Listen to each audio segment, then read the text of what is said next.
manfaatkan, kita dakwakan untuk jamaah untuk penggunaan toilet seperti biasa, yang sementara yang di masjid untuk akhwat, untuk yang bapak-bapak mungkin di seberang di gedung yang warna biru. Kita langsung saja kepada Ustadz Dr. Rahinul Bahrain Hafizahullah Ta'ala. Tafadhal mashkur. Bismillah.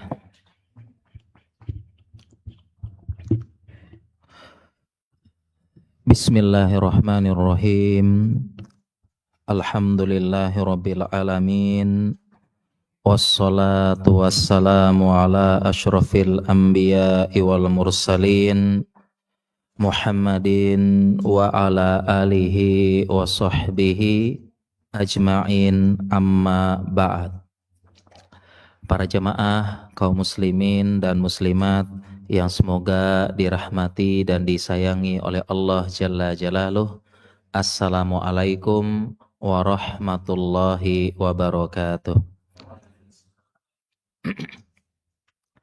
Alhamdulillah, segala puja dan puji kepada Allah. Salawat dan salam kepada suri teladan kita Nabi Muhammad sallallahu alaihi wasallam. Baik para jamaah sekalian, insya Allah kita melanjutkan kembali kajian kita dari buku saku yang kami buat untuk daurah ya aslinya. Kita masuk sekarang ke bab fikih nafkah istri. Yang sudah punya aksesnya bisa buka halaman 13.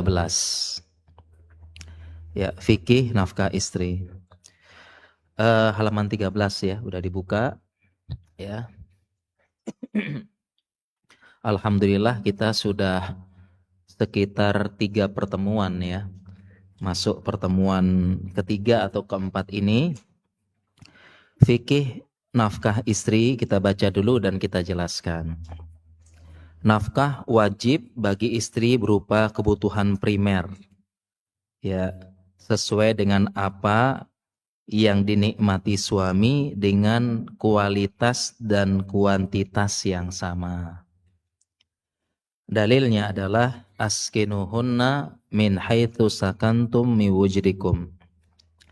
Berikanlah tempat tinggal kepada istrimu sesuai dengan kemampuanmu.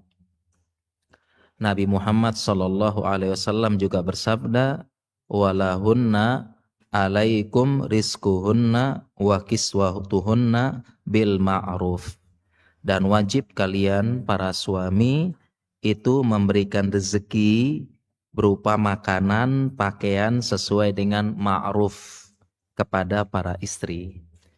Sebagaimana kita sampaikan di awal, nafkah kepada anak istri ada 2.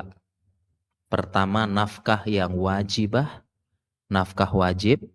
Yang kedua, nafkah mustahabbah. Nafkah yang wajibah ini wajib ditunaikan. Kalau tidak, dosa besar. Bahkan bisa istri menuntut ke kodi.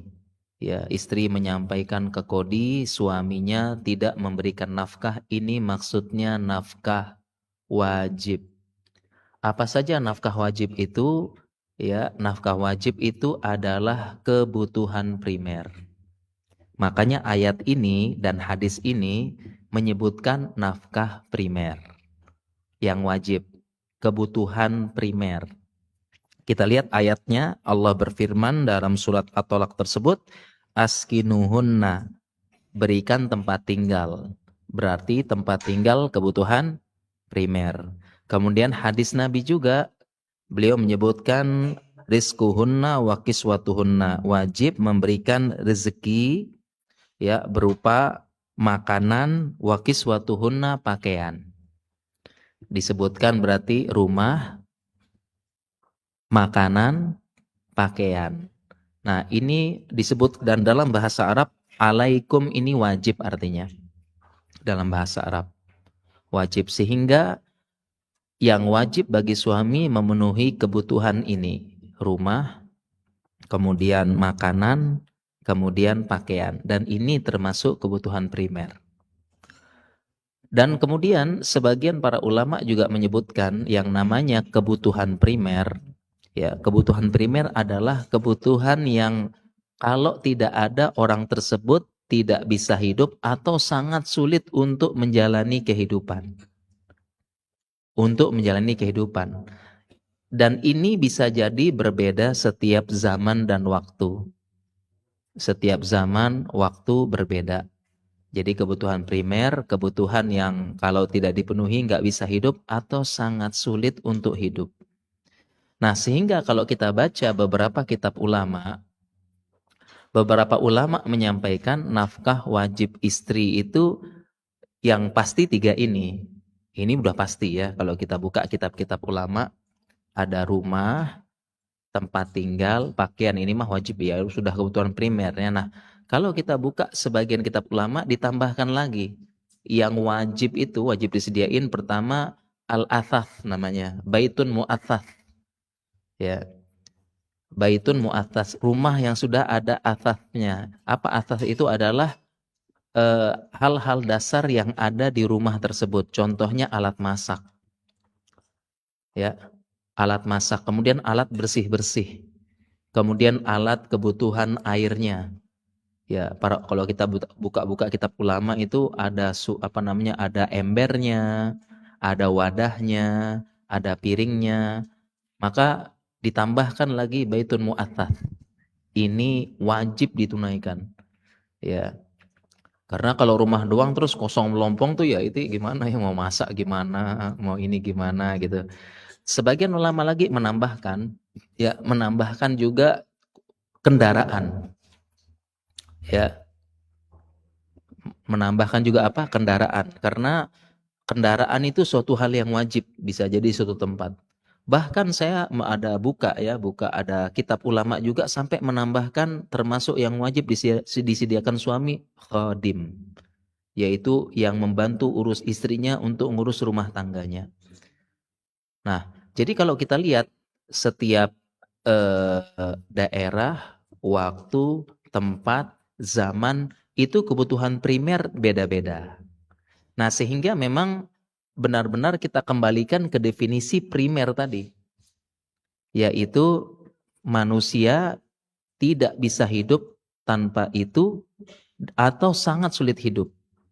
Itu kebutuhan primer berarti yang wajib disediakan oleh suami. Kira-kira kalau di zaman kita ini apa kira-kiranya? Jelas ya, tempat tinggal pasti jelas ya. Kita sebutnya tempat tinggal ya, jangan rumah, nanti istri-istri suruh nagih apa ya. Ya, harus beliin rumah bang, gitu. Kok bang terus ya, mas di sini ya, masih kebiasaan di tempat lain bang. Gitu. Mas harus rumah enggak? Jadi ingat, askin artinya tempat tinggal. Ya, jadi bisa rumah, kontrakan, bahkan kamar kos kalau masih berdua. Ya. Kan kalau baru nikah itu kan tempat terindah kan kamar gitu ya. 1 pekan pertama tuh tempat terindah apa? Kamar, baru nikah soalnya kan. Jadi kamar kos. Yang kedua makanan, itu mau wajib. Pakaian apa lagi? Nah, seperti itu. Nah, kemudian di zaman kita ini sepertinya baitun muassas wajib juga ya kayaknya ya. Baitun muassas itu rumah yang ada perkakasnya. Berarti di zaman kita apa? Alat masak wajib disiapin suami, alat bersih rumah wajib disiapin suami, ya. Kemudian ya ini beda-beda ya. Mungkin kalau kota besar mesin cuci mungkin gitu ya atau gimana. Kalau di desa mungkin nggak wajib mesin cuci ya. Ingat, primer setiap tempat, waktu, zaman beda-beda. Seperti itu ya. Kalau kota besar kayaknya wajib ya ibu-ibu mesin cuci Bu ya. Ya, dan sebagainya. Itu pokoknya kembali kepada zaman dan nanti juga diperkuat dengan kata-kata bil ma'ruf, urf, sesuai dengan urf. Ingat, urf setiap tempat beda-beda. Jadi baitun muassas, jadi alat masak, alat bersih rumah, alat cuci, ketersediaan air bersih itu juga wajib ini tugasnya suami. Kemudian juga di zaman ini sepertinya yang wajib adalah menyediakan HP dan kuotanya. Wajib apa enggak nih? Ya, kebutuhan primer apa enggak? HP dan kuotanya? Primer apa enggak? Ya, tadi ingat definisinya, tidak bisa hidup atau sangat sulit menjalani kehidupan tanpa itu. Ya, berarti di zaman ini termasuk kebutuhan nafkah wajib apa? Menyiapkan HP dan kuotanya. Dan yang lain-lain. Nah, ini adalah apa namanya?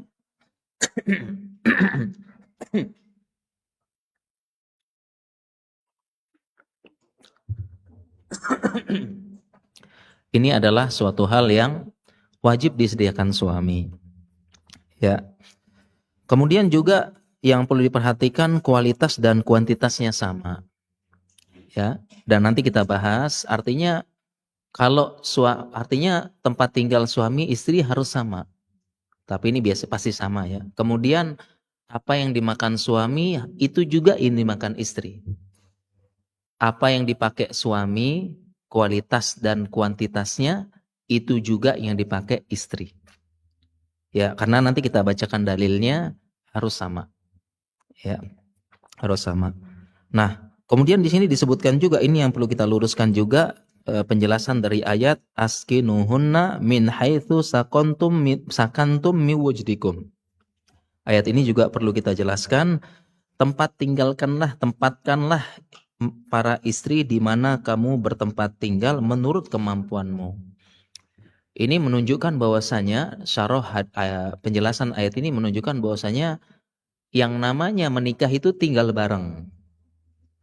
Ya, karena ayatnya gimana? Tempatkanlah istrimu di mana kamu tinggal. Ya. Jadi jangan sampai istri itu ditaruh di mana gitu ya. Ya, atau dia itu jauh. Jadi memang perintah hukum asalnya ya udah dia tinggal di mana, istri tinggal di situ. Begitu ya. Jadi nggak ada istilahnya tempat tinggal khusus istri. Ini mah biasanya selingkuhan atau apa ya? Selingkuhan atau istri simpanan gitu ya. Atau namanya apa? Istri muda katanya. Ya. Tapi ada pepatah ya, sepandai-pandai menyimpan istri muda, akhirnya tua juga gitu kan. Iya. Kan gitu. Jadi nggak boleh gitu ya istilahnya. Ya. Kenapa? Di mana kita tinggal di situ disimpan. Ya di situ dia apa? Kita tinggalkan. Ini penjelasan ayat ini dan kemudian juga ayat ini menunjukkan menikah itu menyatukan bukan memisahkan. Menikah itu menyatukan bukan memisahkan. Jadi istilahnya apa namanya? Jangan sampai setelah nikah malah pisah. Ya. Dan dalam Islam itu LDR sangat diperintahkan untuk dijauhi sebisa mungkin. Ya. Tapi kalau tidak bisa, ya kita doakan semoga Allah menjaga dua pasangan ini. Jadi memang harus sama, lihat perintah Allah itu tinggal di mana tempat tinggal. Kemudian lanjutan ayat ini miwujdikum sesuai kemampuan kalian. Sehingga tempat tinggal ini enggak mesti beli rumah, enggak mesti ngontrak rumah, yang penting tinggal. Ya, yang penting tinggal. Nah, ayat ini juga menjelaskan bahwasanya di antara hak istri mendapatkan tempat tinggal. Bukan numpang, bukan nebeng, dan juga bukan istilahnya apa sebenarnya itu digabung, enggak. Ya, jadi para ulama menjelaskan di antara hak istri ini termasuk rizki, termasuk nafkah kepada istri, yaitu mendapatkan baitun mustaqil, mendapatkan sakanun mustaqil, tempat tinggal tersendiri. Sehingga berdasarkan ya ayat ini dan hadis-hadis lainnya, istri tidak boleh ditempatkan nebeng, hukum asalnya, karena itu sudah hak istri dan nafkah istri. Hukum asalnya. Jadi pertama tidak boleh yang paling sering nebeng ke perumahan. Ada perumahan namanya PMI namanya. Ya, ada perumahan ya, PMI, Pondok Mertua Indah. Jadi paling seringnya ditaruh di situ kan? Ya, dikasih ke Pondok Mertua Indah, digabung dengan rumah mertua. Ada kata indahnya, memang indah kan gitu ya. Jadi tidak apa namanya hukum asalnya tidak ditaruh situ, tetap sendiri. Dan tidak boleh juga misalnya hukum asalnya digabung, tidak boleh juga digabung misalnya. Jadi misalnya dia tinggal di Jogja misalnya, ini rumah istrinya, kemudian nanti ada adik perempuannya gitu ya. Adik-adik perempuannya datang kuliah di Jogja, kemudian ditinggalkan bareng, enggak. Jadi hukum asalnya, ini ingat ya, hukum asal apa? Baitun mustaqil, rumah sendiri khusus istri. Tidak boleh ditebengin ke orang lain, dan orang lain tidak boleh nebeng juga. Rumah sendiri gitu. Baik itu rumah, kontrakan maupun kos.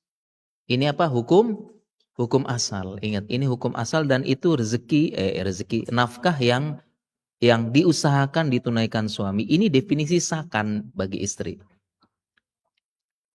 Sendiri. Ya, makanya daripada misalnya ada pilihan, ya, tinggal sama mertua, rumah bagus besar, atau ngekos kamar. Nah, kalau secara Islam ngekos kamar. Karena ini definisi rezeki yang definisi nafkah, memberikan tempat tinggal. Kalau dari sisi prioritas. Ya. Demikian juga mau tinggal tinggal di rumah mertua, rumah bagus besar, kemudian ada kontrakan kecil, maka Islam kontrakan kecil. Kalau mampu, hukum asalnya. Ya. Dan itu diantara hak istri seperti itu. Ya. Dan memang kalau kita bahas lagi secara psikologi, secara apa, lebih baik memang dipisah. Dan Islam dipisah. Makanya lihat Nabi SAW, lihat. Nabi SAW, walaupun rumah istrinya kecil-kecil, tetap ditunaikan. Istri itu tinggal sendiri. Rumahnya istri beliau, rumahnya Aisyah. Ya, kalau nanti saya juga baru tahu detailnya setelah umroh, lihat museumnya gitu. Ada dibuat mininya, dibuat replika, bukan kecil, yang beneran, replika beneran ya gitu. Ukurannya 6 kali 4,5. Rumahnya Aisyah 6 meter kali 4,5. Ya, ini mah kos-kosan ini mah nih. Rumahnya Aisyah. Tapi lihat Nabi tetap pokoknya segitu. Meskipun Aisyah nih bapaknya kaya, Abu Bakar kaya loh. Tetap lebih baik kamar kos-kosan bahasa kita sekarang. Ya, lihat nih Islam nih. Meskipun bapaknya kaya, ya tetap. Ya, bisa aja Aisyah itu tinggal bilang ke bapaknya Abu Bakar kaya. Termasuk sahabat yang kaya. Tapi tetap, ya. Kenapa? Karena memang lebih baik rumah tangga itu dimulai dengan sendiri, tanpa campur sana sini. Dan secara psikologi juga lebih nyaman istri itu sendiri, nggak dicampur dengan ibu mertua, tidak dicampur dengan apa. Dan juga secara psikologi, dua keluarga satu dapur ini memang bikin bikin goyang-goyang di rumah gitu ya. Dua keluarga satu dapur, ya. Ada keluarga bapak, ibu, keluarga kita satu dapur. Apalagi nanti ada adik, ada siapa. Ini kan sensitif ini kan. Istri nyiapin makanan, siapin ayam, ayamnya hilang. Loh, nah ini siapa yang makan ayam nih? Perasaan saya goreng buat suami gini, nah kan gitu kan. Nah, memang dalam Islam gitu, lihat.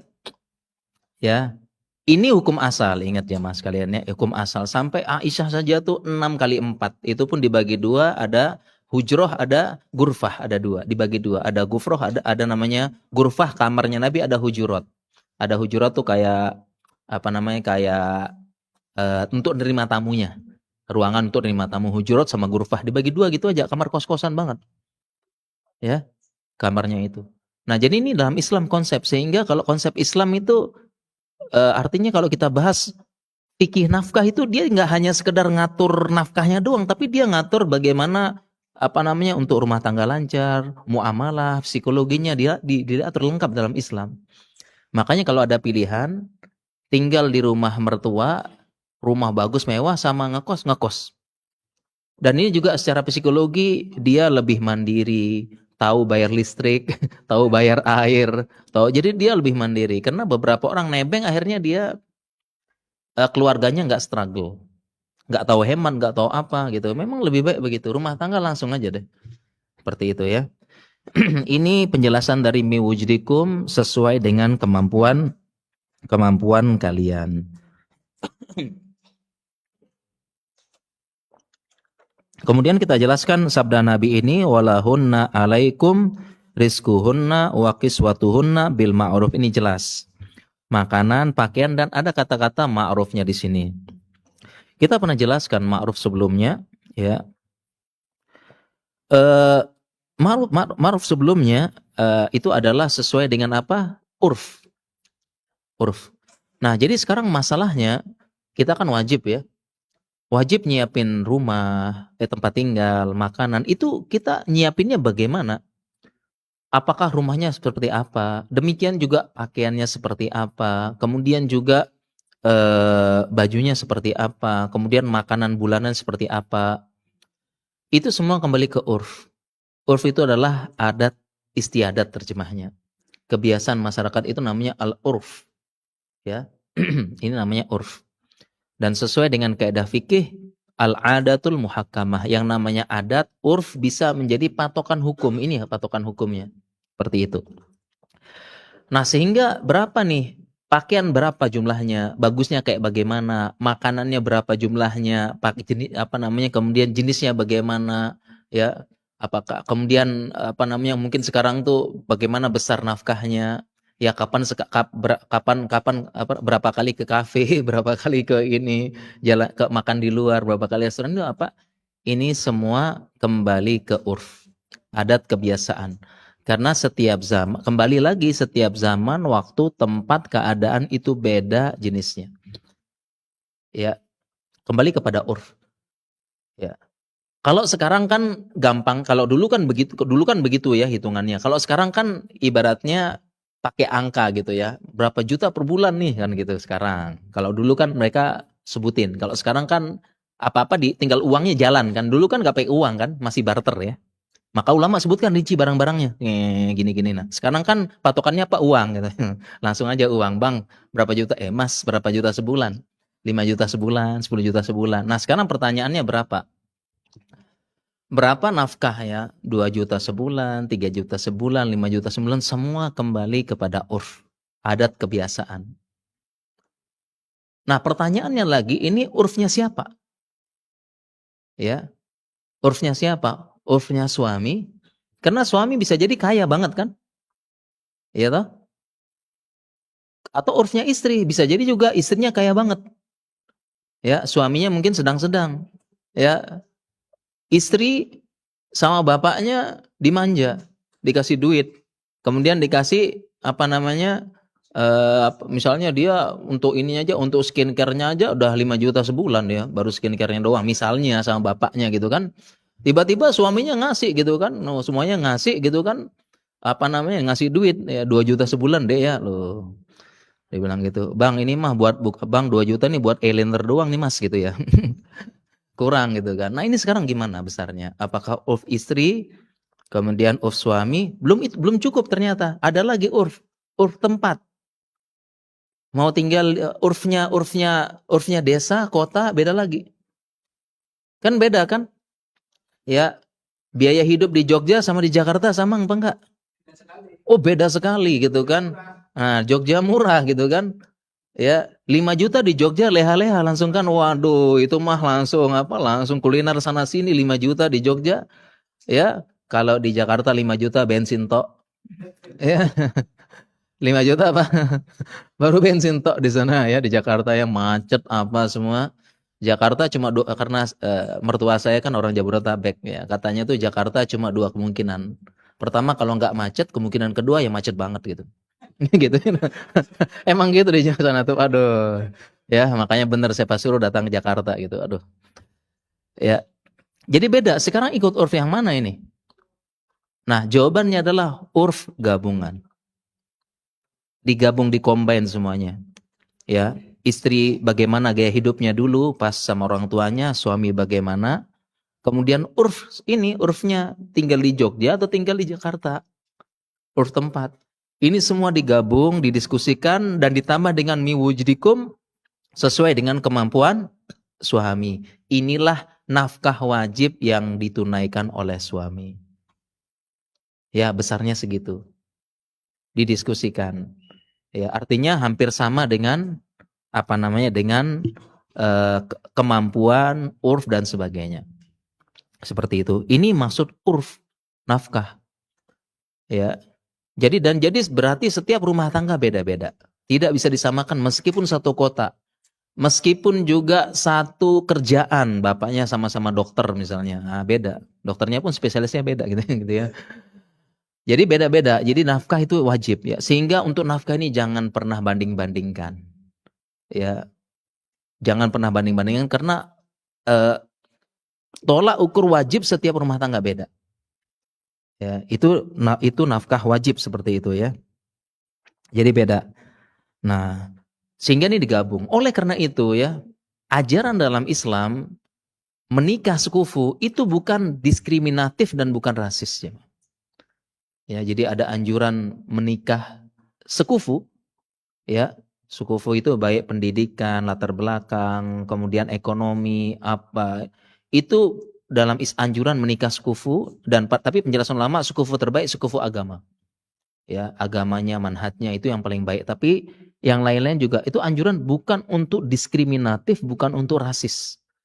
Tapi memang untuk kehidupan rumah tangga karena ketika rumah tangga itu sudah banyak perbedaan yang harus disatukan. Ya, dan kalau terlalu jomplang ini jatuhkannya agak sulit beda gitu. Agak sulit menyatukan sehingga ya memang dipintakan mencari sekufu. Ya, supaya tidak jauh. Ya, jangan misal contoh kan misalnya istri kaya banget kan gitu ya. Suami miskin banget, nanti ini suami merasa udah memberikan segalanya, istri menganggap remeh. Nah, ini bahaya buat rumah tangga. Ya, istri cantik banget, suami jelek banget, bahaya juga. Tapi dua-dua berpotensi masuk surga. Dua-duanya bisa masuk surga. Ya. Suami masuk jalur surga bersyukur, istri masuk jalur surga bersabar. Masuk surga kok insya Allah. Ya bukan nggak mungkin kan gitu. Ya bisa seperti itu. Ini ada kereta atau apa nih? Ya kepencet ya. Kita lanjut hadis selanjutnya yang perlu kita jelaskan. Sekarang masuk halaman berapa? Halaman 14. Ya. Rasulullah SAW bersabda, innaka lan tunfiqu nafaqan tabtaghi biha wajhallah illa ujirta biha hatta ma taj'alu fiyya imra'atik. Sesungguhnya tidaklah engkau menafkahkan sesuatu dengan niat mencari wajah Allah, melainkan engkau diberikan pahala. Sampai-sampai apa yang engkau berikan ke mulut istrimu akan mendapatkan ganjarannya. Ya, ini motivasi dari Nabi SAW bahwasanya di antara infak yang terbaik adalah memberikan nafkah kepada anak istri. Dan kita sudah sampaikan di pertemuan sebelumnya bahwasanya yang paling besar pahalanya adalah ma anfaqta ala ahlik. Jadi di hadis sebelumnya itu ada ya bisa dibaca ya ma dinarun anfaqtahu fi sabilillah. Dinarun anfaqtahu dinar yang engkau infakkan untuk fakir miskin. Dan yang paling besar pahalanya adalah dinar yang engkau infakkan kepada keluargamu. Ya. Jadi, engkau pencet terus ya. Pindahin, Deng. Ya. Oke. Oh, pelan-pelan berarti ini, geseknya pelan-pelan. Iya. Berarti yang paling besar pahalanya adalah memberi nafkah kepada anak istri. Jadi, penjelasan ringkasnya kita kan memberikan nafkah, menginfakkan kepada masjid. Kita sedekah ke masjid, sedekah ke anak yatim, sedekah ke janda. Bahkan sampaikan anfaqtahu fisabilillah, kita membiayai perang. Nah, yang paling besar pahalanya tetap memberi nafkah anak istri. Paling besar pahalanya karena itu wajib. Ya, kadang-kadang kita kebalik ya. Kadang-kadang kalau untuk masjid jor-joran, tapi ketika memberi makan anak istri itu berat itu. Ini kebalik. Ini motivasi dalam Islam seperti itu. Kita lanjut hadis selanjutnya.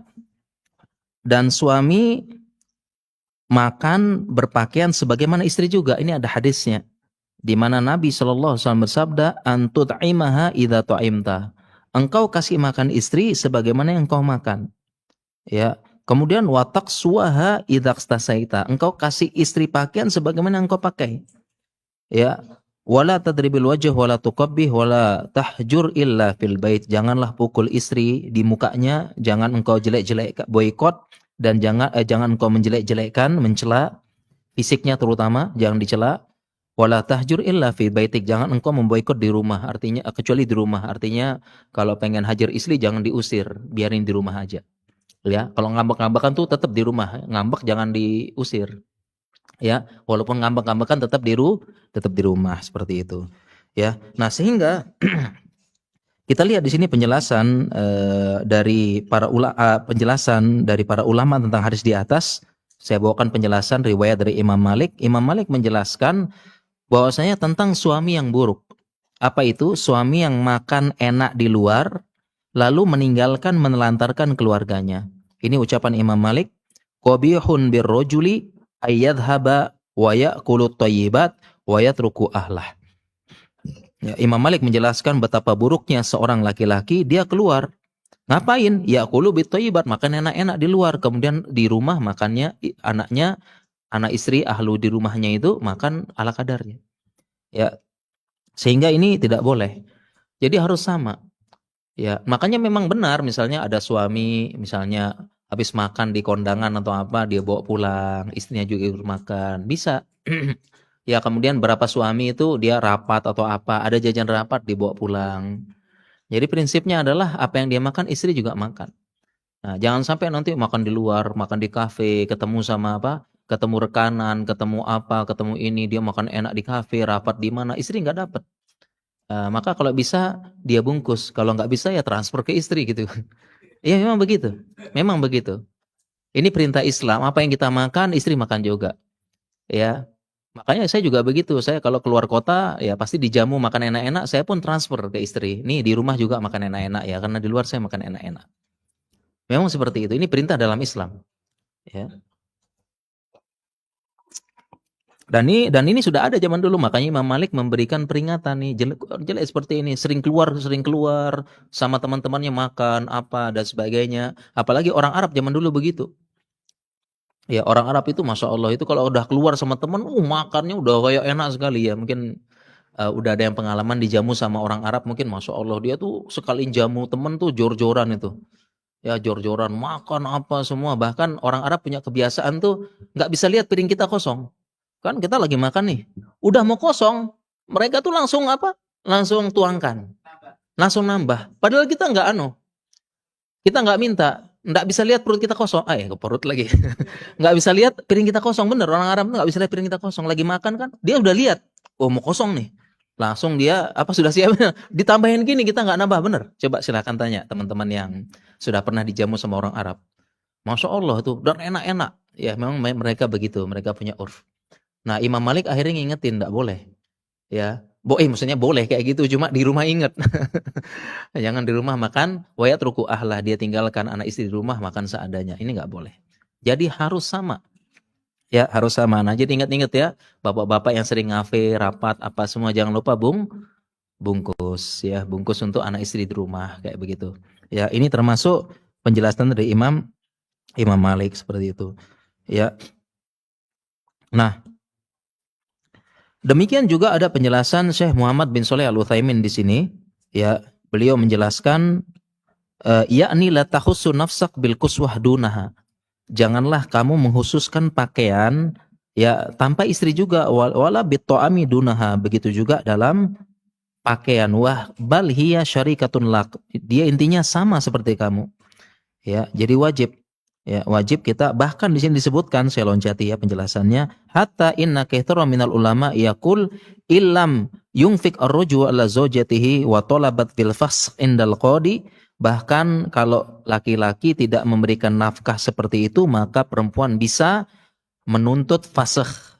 Ya, menuntut fasakh ya artinya pernikahannya dipisah, cerai maksudnya, indal qadi seperti itu. Ya, ini boleh. Ya, boleh, tidak boleh kita menghususkan. Dan kalau di zaman ini, refleksi di zaman ini adalah artinya ya secara kualitas itu bagus. Sama, ya sama secara kualitas. Artinya misalnya ini baju branded, suami pakai baju branded, maka istri juga pakai baju branded. Ya, mungkin refleksi di zaman ini HP. Ya, kalau suami pakai HP bagus, ya apa misalnya iPhone, ya Samsung Ultra gitu ya misalnya, maka istri juga pakai gitu ya, sama.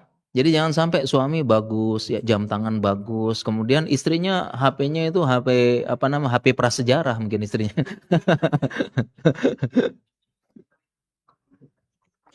Ya ada HP prasejarah gitu kan. Jangan itu ya HP prasejarah ya dipukul-pukul dulu baru ini ya. Ya kameranya apa namanya kameranya gimana gitu ya. Jadi harus bagus. Demikian juga dengan ini. Tapi insya Allah di zaman sekarang, insya Allah ini kayaknya agak sulit dilanggar karena faktanya kebalikannya. Jadi suami pakaiannya sedikit, istri pakaiannya, nah kan ngaku sendiri kan gitu ya, ya kan. Suami bajunya ala kadarnya gitu, istri banyak gitu. Karena udah di apa, udah bajunya banyak banget di mana di apa nah di lemari baju istri itu banyak. Pas mau keluar, oh kamu nggak ada baju ya gitu ya. Padahal di apa di lemarinya banyak seperti itu. Demikian juga HP ya. Kadang-kadang istri itu HP-nya bagus-bagus mungkin ya, buat foto-foto gitu mungkin. Ya, seperti itu. Kalau suami kan kadang-kadang nggak suka foto-foto ya gitu ya.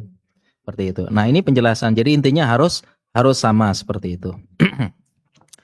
Kita lanjutkan penjelasannya halaman 16 ya. Di situ besar nafkah tergantung kemampuan suami, urf dan adat kebiasaan. Nah, ini kita ada penjelasan lagi. Allah Ta'ala berfirman, liyungfik dhu sa'atin min sa'atih. Wa man qudira alaihi rizquhu falyungfik mimma atahullah. La yukallifullahu nafsan illa ma ataha, sayuj'alullahu ba'da usri yusra. Nah, ini juga ayat pegangan untuk nafkah. Kenapa? Coba perhatikan, liyungfik dhu sa'atin min sa'atih. Hendaklah yungfik memberikan nafkah. Siapa? Dhu sa'ah. Dhu sa'ah ini artinya yang punya kelapangan. Maksudnya apa? Tafsirnya adalah orang kaya. Suami yang kaya, yungfik, berikanlah nafkah dari kekayaannya. Ya. Tetapi wa man qudira alaihi rizquhu, barang siapa yang disempitkan rezekinya, qudira artinya sempit ya. Qudira itu artinya sempit. Makanya malam Lailatul Qadar itu disebut qadar karena sempit malamnya, malaikat turun. Malam sempit. Qudira alaihi rizquhu apa? Falyunfik. Tetap kasih nafkah. Sehingga ayat ini menunjukkan mau kaya mau miskin wajib kasih nafkah. Ya, wajib kasih nafkah. Mau kaya mau miskin wajib kasih nafkah. Cuma kalau yang qudira alaihi rizquhu yang miskin ini ya nafkahnya gimana? Mimma atahullah, apa yang Allah kasih. Jadi untuk nafkah ini no excuse. Tidak ada excuse. Tetap kasih nafkah. Ya, mau kaya mau miskin.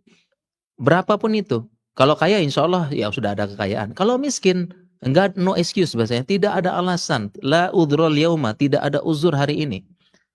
Ya, tetap kasih nafkah. Karena Allah sebutkan mau kaya mau miskin. Bahkan ini ungkapan yang miskin banget ini sebenarnya ini. Makanya ini ungkapan Al-Quran yang luar biasa. Jadi Allah tidak pakai kaya terus miskin, enggak. Tapi kudiro, disempitkan rezekinya ini benar-benar sempit itu ya habis gitu maksudnya itu ya. Tetap kasih nafkah. Ya. Kasih nafkah apa? Sesuai dengan apa yang Allah kasih. Sehingga misalnya dia hari itu dapatnya 10.000, kasih istri 10.000. 8.000-nya kasih, mungkin 2.000-nya untuk apa gitu. Hari itu dia dapat berapa? Hari itu dia dapat misalnya ya misalnya 50.000, kasih istri 50.000. Dari 50.000 itu kasih. Tetap. Atau misalnya bulanannya itu misalnya dapatnya berapa gitu ya. Mungkin ya berapa bulan gajinya cuma 500.000, kasih gitu. Jadi tidak ada alasan tidak memberikan nafkah sama sekali. Yang penting dikasih. Ini perintah Allah. Karena saya dapat curhat kemarin 2-3 hari yang lalu ada yang DM. Ya, suaminya sudah bilang sama istri, "Dek, saya udah nggak bisa kasih nafkah lagi karena begini. Ya, tetap kasih nafkah. Yang penting ngasih. Jangan sampai nol sama sekali gitu loh. Jangan sampai nol sama sekali. Allah bilang kasih. Ya, karena sudah ada curhat, saya sudah nggak dikasih lagi nafkah sama suami, alasannya begini. Tidak ada excuse. Konsekuensi pernikahan nafkah. Ya, ya. Berapa aja kasih, yang penting dikasih ke istri itu. Ya, jangan sampai nggak sama sekali karena beberapa nggak sama sekali dikasih. Nol, enggak, tetap kasih. 100.000, 200.000 yang penting kasih. Ya, menunjukkan tanggung jawab. Ya, bahkan di sini diungkapkan Kudiro itu benar-benar apes lah, gitu, miskin banget lah, sempit gitu loh. Ya, udah diginiin rezekinya itu tetap kasih nafkah kepada istri begitu. Ya, jadi makanya kalau paham fikih Islam mungkin kita nggak ada lagi dapat berita udah nggak dikasih nafkah gitu. Kasih berapa gitu. Ya, dia bilang sih suaminya katanya ada utang, ada apa, ada ini, ada begini katanya, tetap kasih. Ya, apalagi alasannya kamu kan sudah punya gaji, deh. Nah, bukan alasan lagi gitu. Ya, bukan alasan, tetap kasih nafkah. Ya. Dan kemudian untuk yang kudiro alaihi rizquhu ini, ya kan Allah sebutkan mimma atau Allah tetap kasih nafkah, dan la yukallifullahu nafsan illa ma ataha, dan Allah tidak memberikan beban kecuali apa yang Allah kasih. Jadi ya sudah, dia cuma mampu 100.000, kasih lagi kan gimana lagi gitu. Dia cuma mampu 50.000, kasih 50.000 itu ke istri, mau gimana lagi. La yukallifullah, Allah tidak memberikan beban. Nah, tetapi ternyata lanjutan ayatnya bagus. Saya ja'alullahu ba'da usri yusra. Insya Allah Allah akan jadikan setelah kesusahan ini menjadi kemudahan. Jadi justru dengan sebab dia ngasih, tetap dia ngasih, misalnya Jogja kan ya. Misalnya Jogja, ya sehari itu berapa ya? 50.000 bisa hidup ya Jogja ya. Anggaplah 10.000 gitu kan. Sulit kan? Nah, lihat urutan ayatnya. Lihat urutan ayatnya kan. Yang orang tidak mampu kudiro tetap kasih rezeki 10.000. Ya. Dan Allah tidak, yang urutan selanjutnya Allah tidak membebani. Urutan selanjutnya apa? Allah jadikan setelah itu kesulitan kemudahan. Artinya dengan sebab dia tetap kasih itu 5.000, 10.000, 5.000, nanti Allah akan ganti dikasih mudah. Paham enggak jemaah? Paham ya? Ya urutannya. Artinya apa? Tetap kasih walaupun sedikit. Misalnya dia punya mampu 5.000 di Jogja, 10.000, tetap kasih nafkahi. Nah, karena sebab itu apa Allah sebutkan lanjutannya? Nanti Allah mudahkan gitu loh. Paham ya? Itu. Jadi tetap kasih walaupun 5.000, 10.000, sabar, tetap 5.000, 10.000. Setelah itu Allah berjanji akan memberikan kemudahan. Masalahnya sekarang nggak ada uang, nafkah di stop. Nggak kasih sama sekali. Bagaimana Allah mau jadikan kemudahan setelah itu kan begitu. Makanya sekarang kita dapati beberapa kaum muslimin udah nggak ngasih nafkah istri, ya makin seret rezekinya. Kan gitu. Karena Allah janji tadi apa? Lanjutan ayatnya tadi kan ada urutannya. Janjinya apa tadi? Tetap nafkahi walaupun berapapun. Dan Allah berjanji di penutup ayatnya, jadi saya ja'alullah ba'da usri yusra, setelah kemudian kesulitan, kayak gitu. Dan betapa banyak yang seperti ini, ya memulai kehidupan kayak Pertamina dari nol ya Mas, gitu kan. Ya ala kadarnya, dikasih ini apa, digini hemat-hemat gini dan sebagainya. Setelah itu, karena dia terus menafkahi istrinya walaupun sedikit, walaupun apa, Allah jadikan setelah itu kesulitan jadi kemudahan karena ini. Nah sebaliknya, ya ada nafkah sedikit, berhenti kasih nafkah istri, ya seret terus, nggak maju-maju ekonominya kan gitu. Nah makanya sebagian kalau misalnya ada ungkapan, ya memberikan nafkah anak istri itu akan memudahkan rezeki, tafsir dari ayat ini. Ya, lihat urutannya tadi. Ya, urutannya seperti ini. Ya, jadi dengan memberikan nafkah kepada anak istri, disitulah sebab kemudahan. Saya ja'alullahu ba'da usri yusra, seperti itu. Ya, makanya sekarang walaupun lagi sempit ekonomi, tetap kasih nafkah. Berapapun itu kasih nafkah. Mudah-mudahan sesuai dengan janji Allah, Allah mudahkan. Setelah kesulitan jadi kemudahan, seperti itu. Ya. Ini penjelasan dari ayat ini. Kita lanjutkan. Dan lafaz halaman 17 ya. Dan lafaz bil ma'ruf pada ayat wa 'alal mauludi lahu rizquhunna wa kiswatuhunna bil ma'ruf. Tadi sudah kita jelaskan ya. Dan ternyata dalam surat lagi dalam surat Al-Baqarah diulang lagi. Ternyata konteks ayat seperti ini diulang-ulang dalam Al-Qur'an untuk mengingatkan manusia kewajiban memberikan rezeki bil ma'ruf, seperti itu. Nah, demikian juga dengan ayat yang lain disebutkan wa matti'uhunna 'alal musi'i qadaruhu wa 'alal muqtiri qadaruhu mata'am bil ma'ruf. Hendaklah kalian matti'uhunna, hendaklah memberikan matti, ya berikanlah rezeki mati. Nah, di sini juga beda. Kenapa sebelumnya itu disebutkan apa namanya? Disebutkan rezeki, di sini ada mati. Matiu asal katanya mim, huruf mim, ta sama ain. Secara bahasa ini artinya kesenangan, kebahagiaan. Nah, makanya disebut nikah mut'ah. Nikah mut'ah memang buat senang-senang. Ya, ini kan matiu, ya, nikah mut'ah. Nah, demikian juga dalam fikih perceraian, setelah cerai itu suami disunahkan memberikan mut'ah kepada mantan istrinya. Ya diberikan hadiah terakhir. Ada namanya mut'ah namanya. Ya, tapi beda dengan nikah mut'ah ya. Nah, sehingga di ayat di sini disebutkan ya, di sini ayat tentang nafkah yang mustahabah. Ya, kalau tadi yang nafkah yang wajibah apa? Yang untuk hidup, ya. Nafkah mustahabah tadi apa? Untuk hidup. Ya, sekedar untuk hidup kan primer soalnya. Itu yang wajib. Mau kaya mau miskin wajib. Nah, ayat ini matiuhunna ini mencakup nafkah mustahabahnya. Supaya senangnya, supaya bahagianya. Makanya Allah juga menggunakan kata-kata wa matiu. Ya, kasih nafkah yang menyenangkan. Nah, berarti ayat ini mencakup nafkah yang inilah dalil nafkah mustahabah. Nafkah yang disunahkan. Ya, wa matiuhunna alal musii qadaruhu, ya, baik yang kaya sesuai kemampuannya, walal muqtiri qadaruhu, kemudian yang miskin juga atau ekonominya sulit mungkin ya, qadaruhu sesuai dengan kadarnya kemampuan, mata ambil ma'ruf dengan mut'ah yang ma'ruf gitu. Ya, artinya di sini ada perintah matiu, ada fi'il amr, perintah. Perintah itu ya kalau kasih nafkah itu bukan hanya primer doang, tapi bagaimana matiu, nafkah juga bisa memberikan kesenangan juga. Nah, sehingga kita pun untuk nafkah berusaha memberikan nafkah mustahabah juga. Ya jangan mentang-mentang kan itu kan wajib sudah satu naik kan, mustahabah enggak usah. Sehingga kasih yang mustahabah. Sehingga apa gitu nafkah yang mustahabah? Misalnya contohnya jalan-jalan kemana gitu ya, makan di luar sekali-sekali. Nah, itu nafkah mustahabah. Ya karena ini yang matiunya ini memberikan kesenangan. Ya, dan ini perintah. Ya, sekali-kali gitu ajak keluar, ajak makan kemana dan sebagainya.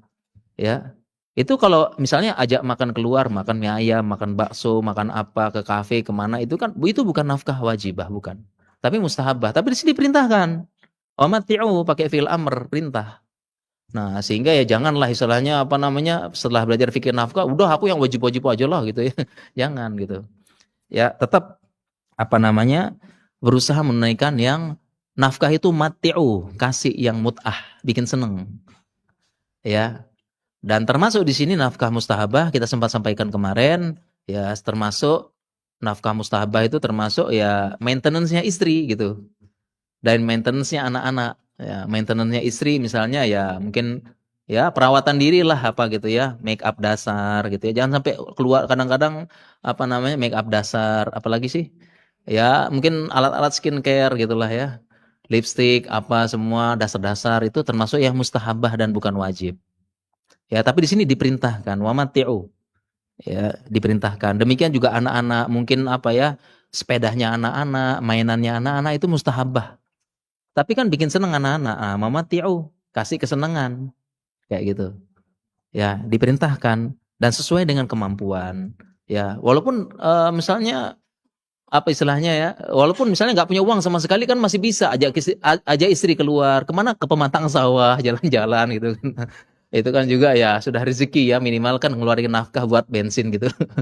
Kayak gitu ya. Nah, pokoknya gimana ya. Dan kembali lagi matiu memberikan kesenangan ini ya, memberikan kesenangan butuh duit ya. Tetap saja ditutup lagi dengan apa? Bil ma'ruf. Ditutup lagi dengan bil ma'ruf.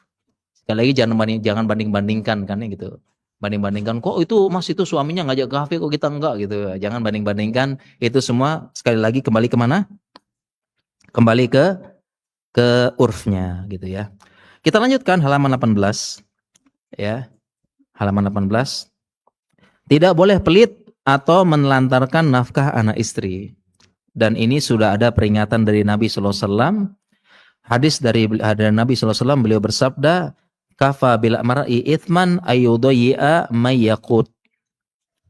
Cukuplah seseorang dikatakan pendosa dia menyia-nyiakan mayyakut, orang yang menjadi tanggungannya. Ya, yakut itu aslinya secara bahasa artinya memberi makanan pokok.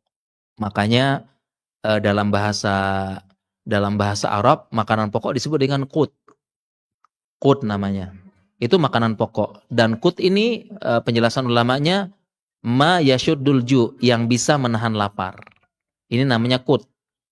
Ya, ma yashuddul ju, yang bisa menahan lapar. Nah, kalau orang Indonesia apa? Nasi berarti ya. Nah, kalau orang mana? Kalau orang Arab itu dia kurma sama susu udah kenyang mereka. Kalau kita udah nyoba kurma sama susu tetap lapar gitu ya. Indonesia mah nasi, udah seblak, bakso, mie, gacoan, kok merek sebut merek ya. Mie apa gitu ya. Tetap aja apa? Ujung-ujungnya minta nasi gitu. Nah, itu namanya kut, mayakut. Dan kita perlu jelaskan di sini, kita perlu jelaskan ya, karena kita kan ngaji ya, baca hadis jelaskan, baca hadis jelaskan. Nah, kita perlu jelaskan di sini definisi dari yakut yang menjadi tanggungan adalah orang yang menjadi tanggungan dia dan dia sudah dia sudah mengiklarkan untuk nanggung. Siapa yang ditanggung nafkahnya ini? Pertama jelas anak istri. Ya, yang kedua sebagian ulama budak yang tinggal sama dia. Budak yang tinggal sama dia ditanggung nafkahnya. Tentu saja yang wajib ya, budaknya wajib ada tempatnya, mungkin kamar khusus ataupun gimana. Bajunya budak, makanannya budak. Wajib. Kemudian siapa lagi yang ditanggung lagi adalah misalnya secara fikih nafkah, misalnya contohnya ya, yang tinggal sama dia. Jadi siapapun yang tinggal sama dia itu wajib ditanggung nafkahnya. Ya, yang tinggal di rumahnya dia. Ya, tentunya setelah persetujuan dia. Misalnya contohnya misalnya dia punya adik. Nah, adiknya tinggal sama dia, berarti dia tanggung. Ya, seperti itu. Ini definisi apa? Mayakut. Jadi bukan hanya anak istri saja. Tidak terbatas anak istri saja, budak dia termasuk tanggung nafkahnya dan yang lain-lain. Kalau pembantu kan bukan budak ya. Kita lanjutkan hadisnya, kita baca lagi. Hadisnya ya, ma min yaumin yusbihul ibadu fihi illa malakani yanzilani. Ya, tidaklah seorang hamba berada di waktu pagi, di sini yusbiha pagi ya, kecuali ada dua malaikat yang turun, fayaqula ahaduhuma, akan mengatakan Allahumma a'ti mungfikan khalafan. Ya Allah, berikanlah kepada orang yang memberikan nafkah khalafan, ganti. Wa yaqulul akhar, malaikat yang lain berkata Allahumma a'ti mumsikan talafan. Berikanlah kepada orang yang menahan diri tidak memberi nafkah talafan, kerugian. Nah, sehingga ini kembali dalil memberikan nafkah kepada anak istri melancarkan rezeki.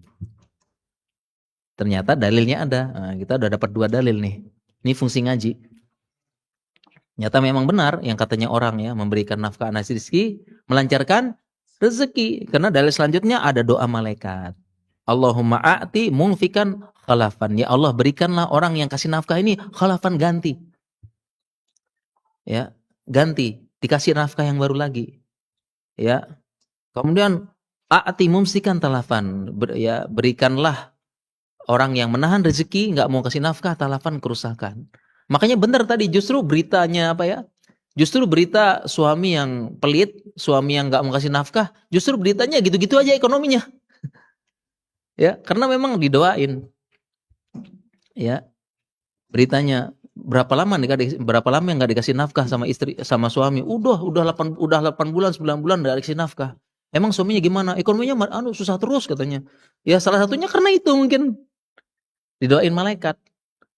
Ya, ada yang curhat kan udah lama nggak dikasih nafkah sama suami. Ya, dia bilang yang terakhir curhat ini 9 bulan. Ya, 9 bulan dia curhat lewat DM. 9 bulan udah dikasih nafkah sama suami. Terus gimana suami sekarang? Ya masih susah. Ya, jangan-jangan dia susahnya karena itu. Nggak ngasih nafkah gitu loh. Dapat doa malaikat seperti itu. Ya. Jadi tidak boleh pelit sama sekali. Nah, kemudian juga di sini ada penjelasan ya, yang penjelasan saya tambahan. Sebagian menganggap atau mengira bahwasanya yang namanya nafkah itu adalah beban. Ini tidak, bukan. Ya, jadi nafkah itu memberi nafkah kepada anak istri itu bukan beban. Nah, di sini ada penjelasan ya, seingat saya ada penjelasan dari Syekh Muhammad bin Shalih Al Utsaimin. Beliau menjelaskan, kayaknya saya taruh di mana penjelasannya itu ya. Jadi beliau menjelaskan bahwasanya sebagian manusia, sebagian laki-laki berarti ya, ketika dia memberikan nafkah ke masjid atau infak ya, dia merasa ini ibadah. Ya. Jadi ketika dia memberikan misalnya nyumbang ke masjid ya, dia merasa ini ibadah yang agung. Ya. Dia merasa ibadah yang agung. Nah, begitu juga ketika menyantuni yatim, dia merasa ini ibadah yang agung. Nah, tetapi ketika dia kasih nafkah anak istri, dia merasa beban. Nah, saya mengatakan nih jangan seperti itu, malah dibalik. Ya, harusnya lebih merasa beribadah ketika memberikan nafkah anak istri. Ya. Jadi ketika ini yang udah ngaji, udah belajar agama, nafkah ke mana? Memberikan nafkah ke masjid, langsung dia kayaknya Masya Allah bersinar-sinar gitu ya. Oh, saya sudah ibadah agung, bangun masjid. Apalagi kasih menyantui anak yatim, Masya Allah dia pegang, luar biasa ini nafkah, ibadah yang dia berharap. Tapi ketika kasih nafkah anak istri kok beban dia, berat rasanya dan sebagainya. Padahal ini ibadah yang agung katanya Syekh Muhammad Sulaiman. Ya, ibadah yang agung. Justru di situ ada ada kebahagiaan. Ya, ada kebahagiaan. Nah, bahkan karena disebut ibadah. Nah, dan setiap ibadah itu bagi orang yang beriman, dia akan merasakan halawatul iman. Ya coba aja kita misalnya sholat malam. Ketika orang sholat malam dia merasakan manisnya iman, senang. Makanya sebagian orang ketagihan sholat malam. Demikian juga sebagian orang itu ada yang berat kajian. Tapi sebagian orang datang majelis ilmu dia merasakan ketenangan. Merasakan apa? Halawatul iman. Nah begitu juga ketika memberi nafkah anak istri harusnya merasakan manisnya iman. Senang, bahagia gitu loh. Senang. Dia senang. Misalnya contoh ya. Dia senang beliin anaknya sepeda. Senang dia. Gembira. Ya, kemudian anaknya mendapat baju bagus, dia senang, dia bahagia begitu. Demikian juga ketika istri, ya dia bangga bisa nganterin ke salon, bisa nganterin kemana, dia bangga seperti itu. Dia merasakan halawatul iman, manisnya ibadah, karena itu termasuk ibadah seperti itu. Jadi bukan beban, ya. Atau bahasa orang sekarang tuh namanya pride-nya laki-laki, kebanggaannya laki-laki. Pride, kebanggaannya laki-laki, dia bisa memberikan nafkah, dia bisa belikan istrinya ini, bisa belikan anaknya ini, dia pride. Dia bangga begitu. Nah, harusnya seperti itu ketika memberikan nafkah kepada anak istri, seperti itu. Ya. Nah, jadi harus dianggap sebagai ibadah bukan beban. Karena sebagian masih menganggap ini semua beban. Padahal itu adalah termasuk ibadah yang agung. Ya, ibadah yang agung termasuk ibadah. Ya, jadi memberi nafkah anak istri itu ibadah. Ya, ibadah sebagaimana kita nyumbang masjid, kasih anak miskin, sumbang panti asuhan, ibadah. Yuk, kasih makanan istri juga kita hadirkan ibadah. Ya, ibadah sebagaimana kita waktu nyumbang bangun masjid. Ya, itu kita hadirkan ibadah. Kita lanjutkan ya, kemudian istri, nah ini kayaknya bab terakhir ya. Baik, ini bab terakhir sekaligus bisa tanya jawab habis itu ya. Pas udah mau jam 10 ya. Istri boleh ambil uang suami tanpa sepengetahuan suami jika suaminya pelit, tidak mencukupi. Jadi ini boleh ngambil tanpa sepengetahuan suami. Ya, ini artinya nyuri sebenarnya gitu ya. Tapi ya boleh. Tapi ingat ada boleh, bukan sunnah, bukan dianjurkan. Iya. Jangan salah nih, khawatirnya nanti dapat ini langsung boleh itu jadi ini ya. Boleh ya. Bukan dianjurkan, bukan apa. Ya. Boleh tanpa sepengetahuan suami jika suami pelit. Sebagaimana dalam hadis Aisyah, dia berkata bahwasanya Hindun bin Utbah, istrinya Abu Sufyan, dia datang kepada Rasulullah SAW. Ini berarti setelah Fathul Mekah. Ya, karena Hindun sama Abu Sufyan baru masuk Islam setelah Fathul Mekah tahun 8 Hijriah. Dia datang, wahai Rasulullah, sesungguhnya Abu Sufyan ini orang yang sangat pelit. Ya, dia pun tidak memberi nafkah yang mencukupiku. Ya, padahal Abu Sufyan ini adalah pimpinannya orang Quraisy. Ya, dia pimpinan orang Quraisy ini adalah Abu Sufyan. Ya, tapi memang seperti itu, bisa pelit ya. Artinya kenapa pelit? Karena memang di zaman itu Tuhan itu adalah uang. Ya, di zaman itu Tuhan itu adalah uang di sana. Ya, manusia sudah menuhankan uang sampai-sampai orang Arab mengatakan innahu lihubbil khairi lasyadid. Sesungguhnya dia lihubbil khair, hubbil khair artinya apa? Hubbil khair, hub cinta, khair kebaikan. Sesungguhnya mereka mencintai kebaikan lasyadid sangat. Ya. Loh, masa sih orang kafir Quraisy itu sangat cinta kebaikan? Ternyata tafsir dari khair itu adalah uang. Ya. Jadi kalau kita baca innahu lihubbil khairi lasyadid. Mereka sangat cinta sama kebaikan. Kok bisa? Ternyata tafsir kebaikan apa? Uang. Kenapa orang Quraisy saat itu kafir Quraisy menamakan kebaikan, menamakan uang dengan kebaikan? Pokoknya kalau apapun keadaanmu punya uang kamu baik. Itu sampai-sampai dijadikan Allah ayat Al-Qur'an. Sehingga orang Quraisy itu memang saat itu tuh dibilang Tuhannya uang. Lihubil khair lasyadid. Ya, sampai-sampai diberitakan Abu Lahab pamannya Nabi sallallahu alaihi wasallam, ya. Abu Lahab itu dia lebih cinta uangnya daripada anak istri. Abu Lahab. Dia lebih cinta, ya saking keras hatinya mungkin ya, dia lebih cinta uangnya daripada anak istri. Ya, sampai-sampai begitu dia. Ya, jadi memang orang-orang seperti itu. Makanya jangan heran walaupun Abu Sufyan ini pembesar kaumnya dan sebagainya tapi sangat pelit. Memang saat itu begitu kondisinya. Ya, sangat pelit. Padahal dia kan kalau bayangan kita pembesar kaum kan ya kehidupannya pasti inilah ya, masuk pembesar kaum gitu loh. Ya, Abu Sufyan pembesar kaumnya Quraisy saat itu. Ya, tapi kok istrinya kayak begini bisa saat itu ya, itu memang urfnya seperti itu. Memang keadaannya saat itu seperti itu. Jadi Hindun sampai-sampai bilang Sufyan tuh sangat pelit. Maksudnya sangat pelit padahal duitnya banyak gitu, pembesar kaum. Ya.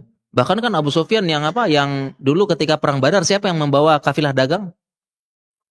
Ketika sebelum perang Badar itu yang bawa kafilah dagangnya siapa? Abu Sufyan yang bawa kan. Masa miskin gitu ya. Tapi yang begitu ya. Hindun mengatakan Sufyan tuh pelit. Tapi ingat ya jangan dicela ya, mereka sahabat ya. Ya, dia tidak memberikan nafkah yang mencukupi aku dan anak-anakku sehingga membuatku mengambil harta tanpa sepengetahuannya. Apakah berdosa jika aku melakukan seperti itu? Maka Nabi SAW bersabda, "Khudhi min malihi bil ma'ruf ma yakfiki wa yakfi banik." Ambillah hartanya ya bil ma'ruf sesuai dengan urf ya. Ya, yang urf yang sesuai ini mencukupi hidupmu dan mencukupi anak-anakmu. Jadi boleh diambil. Maksudnya Nabi SAW diambil diam-diam. Ini hukum asalnya boleh seperti itu. Ya, walaupun ingat ya boleh ya, walaupun ya tetap aja ngomong baik-baik gitu. Ya, masalahnya mungkin bisa jadi Hindun nih mau ngomong baik-baik ke Abu Sufyan mungkin nggak bisa. Dan memang waktu itu karakter begitu memang satu.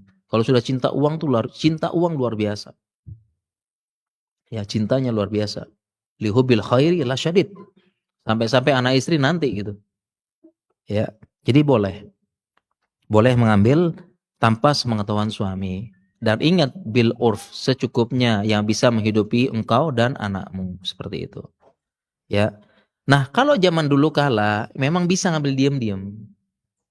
Kenapa? Karena dulu uangnya disimpan di tempat tertentu. Biasanya orang Arab zaman dulu simpannya digentong, digentong kemudian dikubur di tanah, ya atau disimpan di kayak katanya sih dulu dari wadah dari kulit kambing atau kulit rusa. Ya, jadi kayak kresek gitu ya, kertas kresek. Ya itu dia disimpan dan istrinya tahu nyimpen di mana. Nah, jadi bisa diambil diam-diam. Nah, sekarang kalau di zaman modern kira-kira gimana caranya? Kalau di zaman modern gimana caranya ngambil diam-diam nih?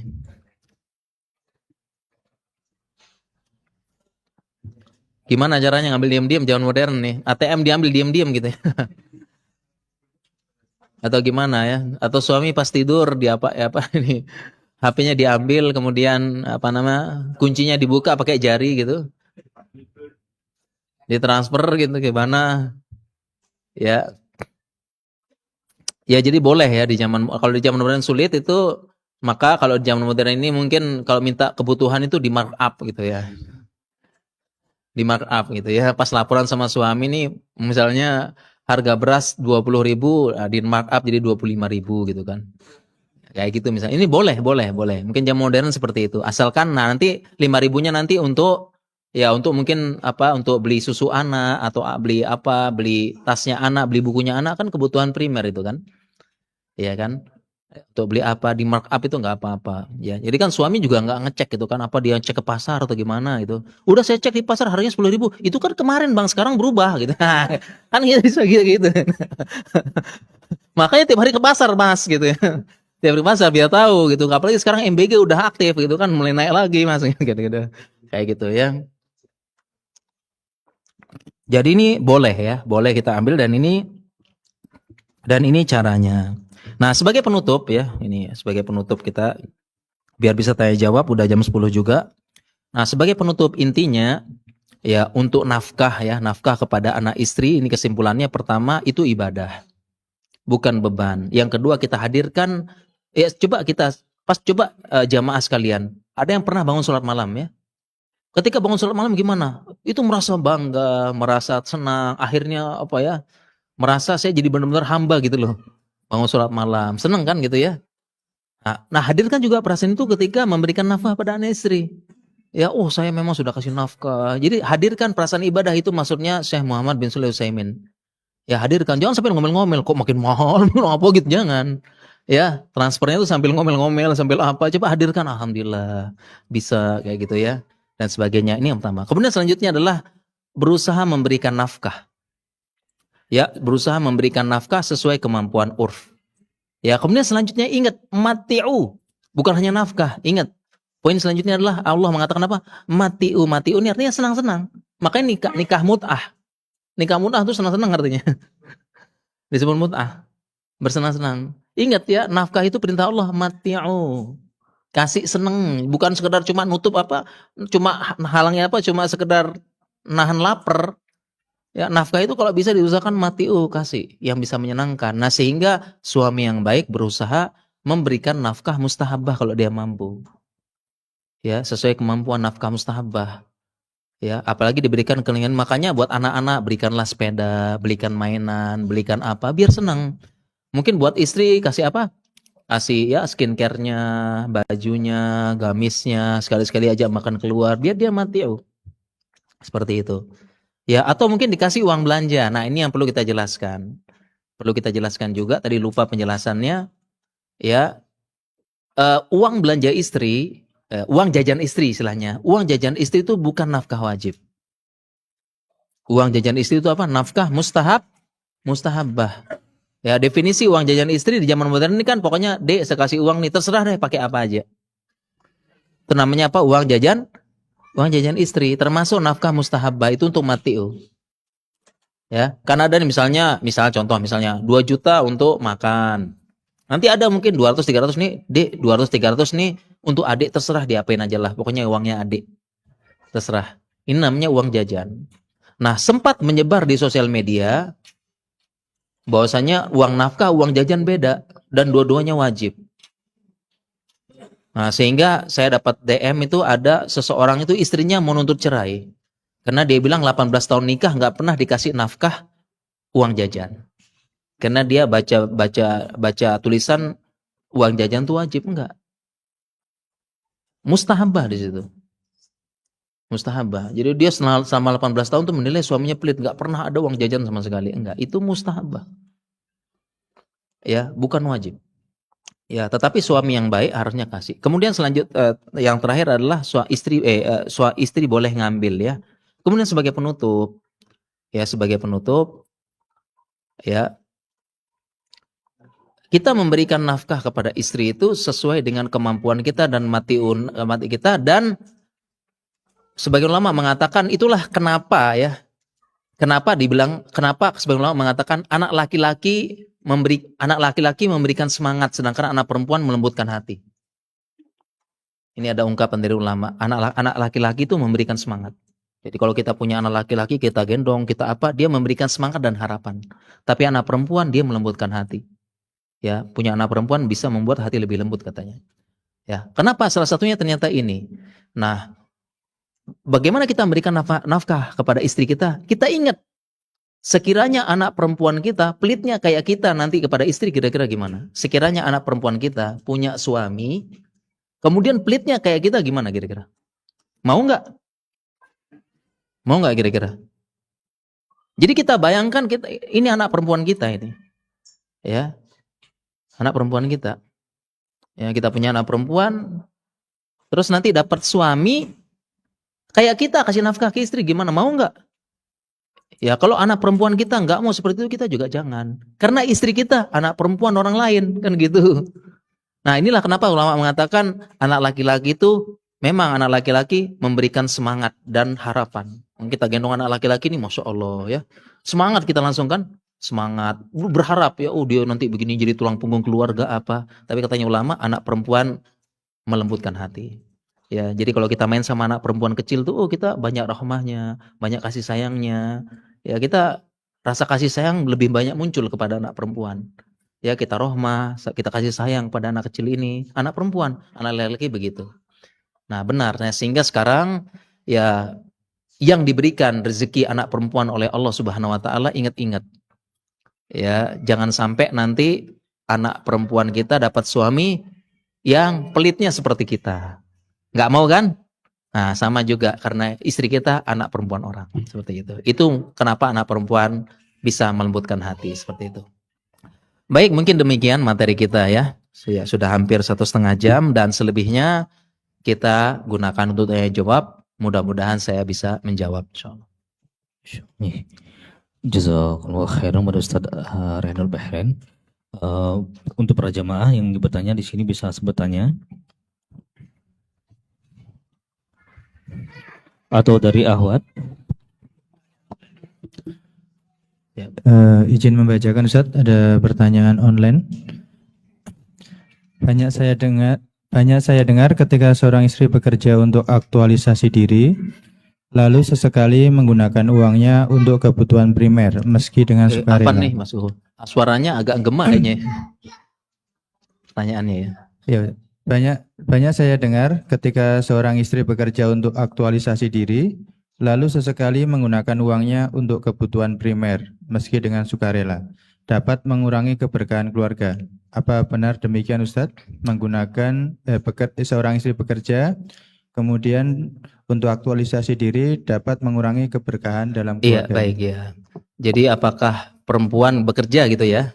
Bekerja, kemudian dapat nafkah, kemudian untuk sendiri, apakah bisa mengurangi keberkahan gitu ya? Jawabannya tidak, jawabannya ya. Tidak, perempuan bekerja tidak kemudian mengurangi keberkahan ya, dia kemudian digunakan untuk diri sendiri, jawabannya tidak mengurangi keberkahan. Kenapa? Karena dalam Islam itu tidak dilarang sama sekali perempuan bekerja. Boleh dengan syarat-syaratnya. Ya, syarat utama perempuan bekerja izin suaminya. Ya, ini syarat utama. Perempuan bekerja tuh izin suami. Karena di antara hak suami adalah yaitu istiqarul zaujah fi baitihi. Di antara hak suami adalah istiqor itu standby-nya istri di rumah. Ini haknya suami. Tadi kan haknya istri kan nafkah gitu ya, nafkah macam-macam. Sedangkan di antara hak suami adalah istri standby di rumah. Jadi misalnya sebelum berangkat kerja, istri ada di rumah. Ketika suami pulang, istri ada di rumah juga. Itu hak suami itu. Ya, hak suami. Ya. Jadi suami boleh nuntut istrinya. Ya, kalau dia misalnya pulang-pulang, istri nggak ada di rumah, boleh dituntut. Ya, sudah saya boleh menuntut haknya. Nah, sehingga ketika istri bekerja, mungkin dia keluar atau kemana, ya istri nggak standby. Nah, makanya oleh karena itu syaratnya adalah istri yang bekerja dapat izin suami dulu. Kemudian selanjutnya itu tidak melalaikan hak dia, tugas dia sebagai ibu, tidak melalaikan hak dia, kewajiban dia sebagai istri. Kemudian juga tidak menyebabkan fitnah, kerja di luar dan sebagainya. Jadi itu semua boleh. Kalau terpenuhi semuanya, insya Allah tidak mengurangi keberkahan. Asalkan, hanya saja para ulama mengingatkan bagi istri yang bekerja, jangan sampai terbuai. Ya, karena pertama sih ini kejadian. Pertama sih niatnya istri kerja apa? Bantu-bantu suami.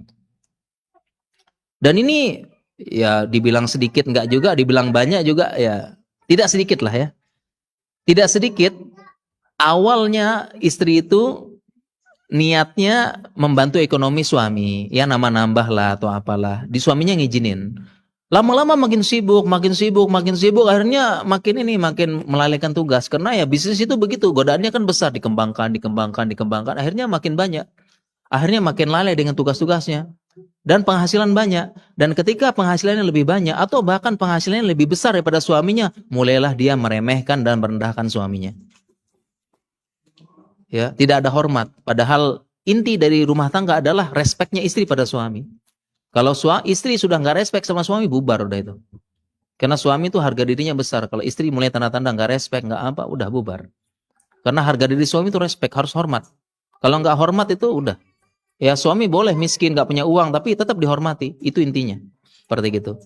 Dan cerita seperti ini mau dibilang sedikit enggak, dibilang banyak enggak. Tidak sedikit rumah tangga hancur kena begitu. Rumah tangga hancur kenapa? Karena ya tadi istrinya ya, akhirnya fokus kerjaan. Ya sudah sibuk, waktunya nggak ada, habis itu respek sama suami hilang. Karena pertama merasa dia punya harta juga, apalagi lebih banyak.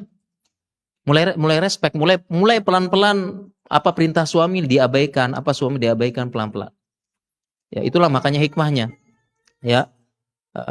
Dan melayani suami juga berkurang. Ya, jadi ini kita perlu hati-hati ya, jangan sampai kebablasan artinya.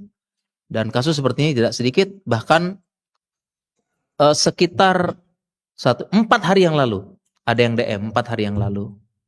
4 hari yang lalu DM, dia sama istrinya hijrah. Dia bekerja di instansi ribawi. Ya. Kemudian dia keluar dari instansi ribawi. Kemudian dia berusaha bisnis. Qadarullah bisnis nggak lancar. Sedangkan istrinya tetap lanjut kerja. Karena dia aja yang keluar karena dia instansi ribawi. Ya. Dia keluar, dia coba bisnis gitu. Dia coba bisnis, ternyata ya namanya bisnis bisa hancur, bisa berhasil. Qadarullah nggak jalan-jalan, dia bilang uang tabungan habis. Sedangkan istri lanjut kerja. Padahal dulu tuh didukung sama istrinya. Biar berkah bang, mas, ya. Biar berkah mas gitu kan ya. Oh iya, kan sama-sama hijrah nih. Sama-sama hijrah. Biar berkah, akhirnya suaminya keluar. Istri tetap kerja, tetap ya supaya niatnya supaya tetap niat awalnya bagus, supaya ya kalau suaminya gagal, istrinya bisa mengcover. Ya. Akhirnya suaminya keluar, bisnis, ternyata bisnis tidak lancar. Dia cerita terus, uang saya habis Ustaz, pelan-pelan, tabungan saya habis. Nah, istri tetap kerja. Ya, bahkan dia tunjangannya naik. Sekarang istri saya nuntut cerai. Ya, karena saya uang tabungan mulai habis, sedangkan dia tetap kerja. Sekarang cerai. Seperti itu. Jadi niat awalnya itu ya kayak begitu. Niat awalnya cuma sekedar bantu naik ngelunjak dan sebagainya. Ya, kenapa? Karena perempuan punya sifat dasar dia memang begitu ya, tidak mensyukuri kenikmatan suami, kan itu hadis Nabi SAW. Ya, dikasih nafkah aja begitu, apalagi dia yang nafkahi suami, ya sudah ngelunjak. Ya, akhirnya begitu. Akhirnya minta cerai, dia bilang, "Sekarang istri saya minta cerai karena saya enggak punya apa-apa." Dia bilang nuntut. Ini gimana Ustaz katanya begitu? Seperti ini kisah nih. DM-nya masih ada beberapa hari yang lalu. Minta cerai seperti itu. Ya makanya ya untuk yang para istri yang meniatkan bekerja boleh sama sekali, tapi para ulama mengingatkan tentang hal ini. Banyak sekali rumah tangga hancur seperti ini. Ya. Bahkan juga ada juga ya yang sama cerita kisahnya tadi, dia keluar kemudian istrinya bisnis bangun gitu, sekarang dia ingin, akhirnya dia bilang, "Nih Ustaz, saya tahu diri sih Ustaz. Ya karena istri saya bekerja, ya akhirnya saya ngurus rumah sambil ngurus bisnis. Akhirnya dia ngurus rumah, dia ini. Tapi sekarang istri saya malah nyuruh saya seperti karyawan katanya. Gitu. Disuruh-suruh kayak karyawan gitu katanya. Gimana Ustaz katanya nih? Saya tahu sih, saya sengaja saya bersihin rumah apa tahu diri, nggak punya uang, nggak punya apa. Tapi jangan disuruh-suruh kayak karyawan gitu dong katanya. Yang kayak begitu gitu ya. Hati-hati. Ya, makanya ini kita perlu hati-hati ya insyaallah. Itu mungkin untuk apa keberkahan yang tadi ya, mungkin demikian. Mungkin demikian insyaallah ya. Oke. Mungkin nanti dari Ahwat ingin bertanya langsung, bisa langsung. Fadol. Assalamualaikum warahmatullahi wabarakatuh. Waalaikumsalam warahmatullahi wabarakatuh.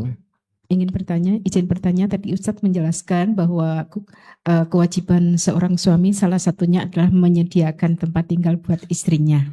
Namun demikian apabila mertuanya menghendaki untuk tinggal bersama karena mertuanya sendiri untuk supaya ditemani, bagaimana kewajiban suami itu apakah meninggalkan kewajibannya, terus kemudian juga bagaimana sikap mertuanya yang menghendaki untuk tinggal bersama keluarga itu seharusnya seperti apa? Terima kasih, mohon jawabannya. Iya, baik ya. Waalaikumsalam warahmatullahi wabarakatuh. Iya, baik. Baik, ini bagaimana tentang ini? Di sini saya ada buat tulisannya, saya buat buku ya. Judulnya Fikih Muamalah Mertua dan Menantu, itu saya nuliskan. Lalu bagaimana kalau terkait dengan seperti itu? Ini saya bacakan perkataan ulama ya, biar makin yakin. Ini saya bacakan penjelasan ulama terkait hal ini. Jadi yang namanya askinuhunna, tadi hadis ayat tadi askinuhunna, mendapatkan tempat tinggal sendiri, itu hak istri. Ya. Sekiranya istri tidak mau sekiranya istri tidak mau digabung sama mertua, maka itu hak istri. Ya. Jadi ini kita bilangnya al-asl ya, hukum asalnya. Ya, saya bacakan penjelasan ulama biar yakin ya, bukan pendapat saya ya. Karena ini pendapat istilahnya ini penjelasan anti mainstream di Indonesia. Saya bacakan, walau arada zauju ayuskinaha ma'a durratiha aw ma'a ahmamiha ka ummi zauj wa ukhtihi wa bintihi wa ghairiha wa qaribiha fa abad dzalika fa inna alaihi ayuskinaha manzilan munfaridan. Kalau suami ingin menempatkan istri ya bersama durrohnya, bersama madunya atau bersama keluarga suami, ahmamiha alhamu, misalnya ummu zauj ditempatkan istri bersama ibu mertuanya, bersama ukhtihi bersama saudari laki perempuannya, atau bintihi anak perempuannya kalau dia anak perempuan dari istri sebelumnya, atau ghairiha min aqribiha atau keluarga yang lain, adik laki-lakinya atau siapa, fa abad zalika, kemudian istri menolak. Istri nggak mau mas, nggak mau tinggal sama mertua, nggak mau tinggal sama sama saudarinya mas, nggak mau. Meskipun perempuan, nggak mau tinggal juga sama anaknya mas, bawa anak bawaan dari istri sebelumnya, nggak mau saya. Fa'abat zalika, istri nggak mau, maka fa'inna alaihi, suami tetap wajib ayuskinaha manzilan munfaridan. Suami wajib memberikan istri tempat manzilan munfaridan tersendiri. Jadi memang dalam Islam begitu. Ya, di antara hak istri mendapatkan tinggal munfaridan atau mustaqilan, rumah yang sendiri. Itu hak istri. Nah, sehingga memang hukum asalnya ini ingat ya, hukum asalnya ya, ketika istri menolak ditempatkan tinggal bersama ibu mertua, ya, menolak suami, mas nggak mau mas, ini bukan durhaka sama suami, tapi menuntut haknya dia. Boleh. Ya, boleh seperti itu. Ya, jadi memang wajib dia menempatkan. Nah, tetapi ini kan baru istri kan hukum asal. Dalam rumah tangga itu, kenapa Islam punya hukum asal? Karena buat aturan yang jelas. Nah, selebihnya kan tinggal didiskusikan, tinggal dimusyawarahkan seperti itu. Ini hukum asalnya. Nah, tetapi kan misalnya ada kasus, misalnya contoh yang paling banyak itu adalah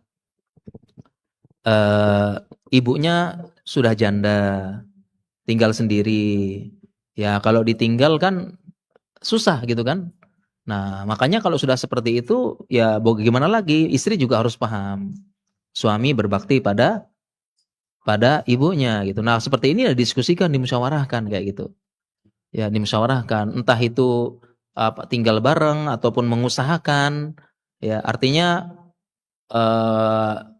suami juga bilang baik-baik sama istrinya, maaf dek ya, mas nggak bisa nyiapin ini ibu sakit, jadi suami juga kasih pemahaman gitu, ya artinya suami itu sifatnya tidak boleh memaksa. Durhaka kamu, nggak patuh suami, nggak boleh, tapi ngomong baik-baik gitu loh, ngomong baik-baik, ya maaf ya ibu saya lagi sakit, kita tinggal sama ibu dulu, kasihan ditinggal sendiri, ya seperti itu. Ya nanti insya Allah mas usahain kalau ada rezeki kita beli rumah yang dekat sini. Nanti rumah dekat rumah ibu tak beli, atau kita kontrak nanti bisa ke sini. Atau pelan-pelan dulu, jangan langsung ditinggal ibu gitu ya. Kita tinggal dulu, nanti pelan-pelan kita kasih pemahaman, baru kita pindah kayak gitu. Nanti saya bolak-balik dan sebagainya. Minimal begitu minimal. Ya. Jadi jalannya tengah-tengah ya. Tengah-tengah, jangan langsung suami juga jangan langsung cap istri durhaka, enggak, dia menuntut haknya. Ya, dia menuntut haknya dan boleh. Dan istri pun juga jangan kaku banget, enggak mau mas, itu urusannya mas, mati aja enggak apa-apa, enggak boleh juga gitu. Ya, termasuk berbuat ihsan kepada suaminya. Ya, salah satunya adalah berbuat baik kepada ibu mertua begitu ya. Jadi intinya ini dimusyawarahkan seperti itu. Mungkin demikian insya Allah ya, seperti itu ya. Ya Ustaz, ini pertanyaan dari WhatsApp ini. Assalamualaikum warahmatullahi wabarakatuh Ustaz. Izin bertanya, saya seorang perempuan, sejak lulus kuliah saya langsung bekerja. Kedua orang tua saya masih bekerja dan memiliki penghasilan sendiri. Namun sejak saya mulai bekerja, orang tua tidak lagi memberikan uang kepada saya dengan alasan saya sudah mampu mencukupi kebutuhan hidup sendiri. Dalam beberapa kondisi saya pernah mengalami kesulitan keuangan, tetapi orang tua tetap tidak memberikan bantuan. Saya tidak bermaksud mengeluhkan orang tua, hanya ingin memahami bagaimana pandangan Islam mengenai hal ini. Yang ingin saya tanyakan, apakah sikap orang tua seperti itu termasuk hal yang wajar menurut Islam? Yang kedua, jika orang tua masih mampu secara finansial, apakah saya sebagai anak tetap wajib memberikan sebagian penghasilan kepada mereka setiap bulan? Atau hukumnya bergantung pada kondisi dan kemampuan masing-masing? Mohon penjelasannya Ustaz, jazakumullah khairan. Ya baik, ini yang nanya perempuan ya. Perempuan Ustaz. Ya baik, dalam Islam selalu punya batasan jelas. Jadi ingat ya, Islam tuh aturannya jelas, batasan sampai mana jelas. Tapi sesuatu hal tuh jangan kaku banget gitu ya. Jangan kaku sekali. Misalnya kayak tadi kan Islam nafkah wajib itu ini. Kalau gitu mustahab nggak usah kayak gitu kan. Begitu juga tadi yang rumah tadi. Ya suami wajib menyiapkan ini, terus istrinya sampai keras gitu. Nggak mau, pokoknya hak saya nggak. Tapi maksudnya Islam tuh punya batasan, punya patokan gitu. Selebihnya nanti dimusyawarahkan. Nah sama juga seperti ini, Islam punya patokan. Ya, kewajiban orang tua menafkahi anak laki-laki sampai balik. Perempuan sampai menikah. Ini batasan dalam Islam. Nah sehingga kalau tadi dia perempuan, dia belum menikah, masih wajib secara fikih. Masih wajib bagi bapaknya kasih nafkah sama dia, seperti itu. Ya, jadi dia masih wajib ngirim, memastikan. Ya, mungkin tengah-tengahnya adalah kalau sudah punya kerja, gaji apa, mungkin dia memastikan yang wajib-wajib aja. Yang wajib-wajib kasih nafkah begitu. Ya, wajib memberikan nafkah ya kepada anaknya, anak perempuannya seperti itu.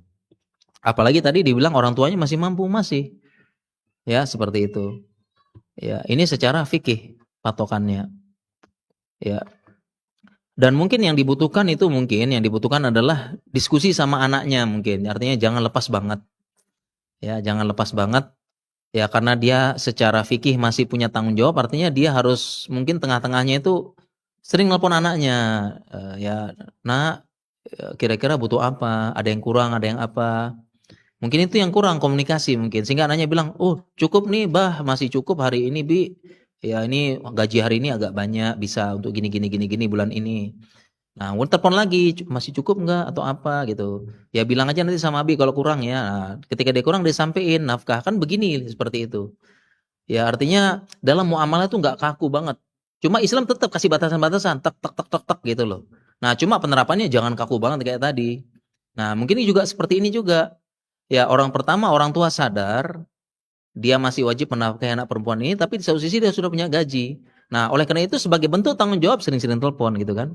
Telepon gimana, cukup nggak? Nanti kalau ada apa-apa bilang sama Abi ya, kan begitu. Bilang sama ayah kalau kurang. Ini bentuk tanggung jawab dia seperti itu. Ya. Nah, kecuali kalau sudah nikah dia udah lepas. Nggak ditanya-tanya juga nggak apa-apa. Kurang apa gitu nggak apa-apa. Kalau sudah nikah seperti itu. Ini hukum dalam Islam. Nah, sehingga solusi untuk yang tadi itu mungkin lebih ke arah komunikasinya. Ya, anaknya perempuan paham, dia punya udah mulai bekerja, ya, dan di Indonesia kan seperti itu ya. Ya, kemudian bapaknya juga paham, dia masih punya tanggung jawab, sering-sering telepon. Atau tanyalah minimal kalau kurang bilang sama Abi atau apa kayak gitu. Jadi intinya adalah komunikasi. Kemudian pertanyaan selanjutnya, wajib nggak dia anaknya ngirim uang berkala kepada orang tua? Secara fikih enggak. Secara fikih enggak wajib. Anak perempuan ngirim sebagian hasil gajinya kepada orang tua. Nah, tetapi ingat ya, ini kan patokan dasar, jangan kaku banget. Islam masih mengajarkan berbuat ihsan kepada orang tua. Ya, makanya ya kalau ada rezeki lebih, kasihlah orang itu kepada kedua orang tua. Ya, ingat ya, dalam hubungan muamalah suami istri apa nafkah, Islam kasih batasan. Jangan sampai ingat ya, jangan sampai setelah belajar ini tuh pikirnya yang kaku doang, pokoknya ini doang, enggak. Tetap dimusyawarahkan, lihat keadaan dan sebagainya, seperti itu. Ya, mungkin demikian soalnya. Ustaz jazakallahu khair. Mungkin ada pertanyaan kembali? Oh, yang pertanyaan mungkin bisa lewat kertas atau langsung. Ibu-ibu ada lagi? Silakan. Dari ibu dulu. Iki.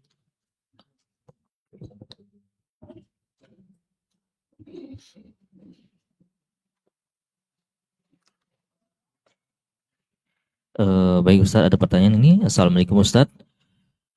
Bagaimana jika suami menjadikan istri sebagai penerima terakhir dari rezeki yang didapatkannya, alias sisa-sisa karena yang utama adalah memenuhi keinginannya, bersedekah untuk keluarga yang susah? Iya. Jadi ini bentuk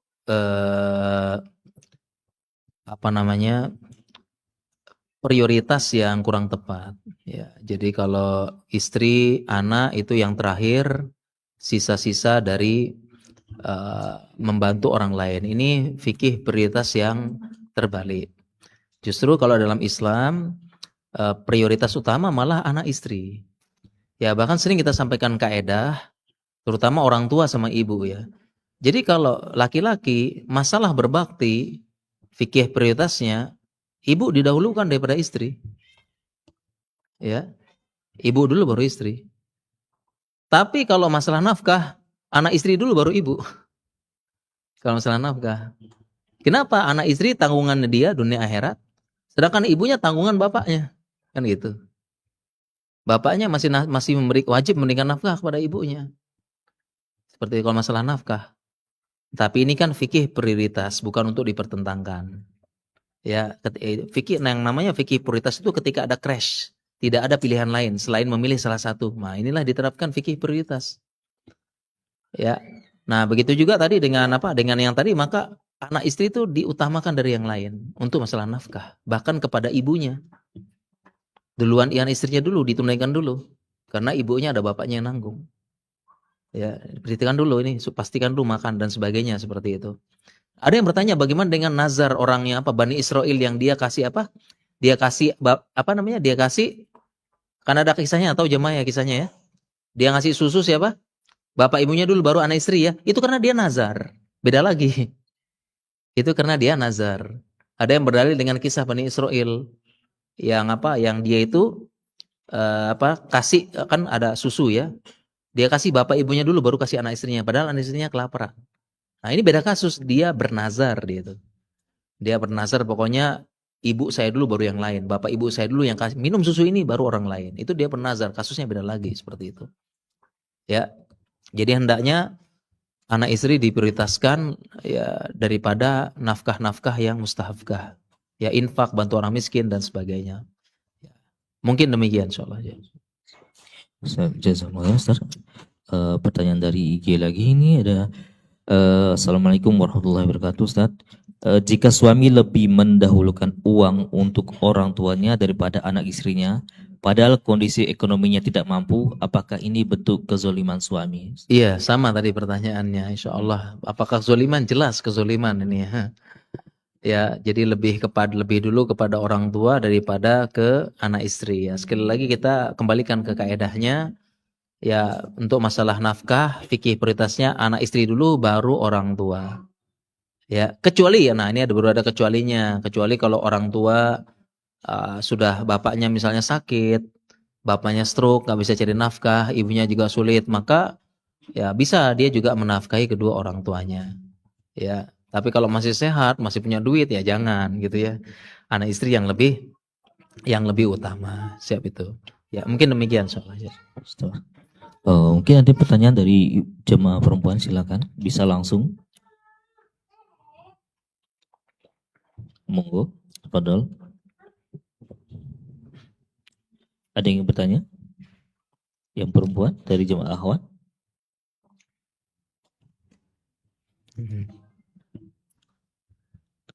Kalau tidak ada, masih ada pertanyaan Ustaz.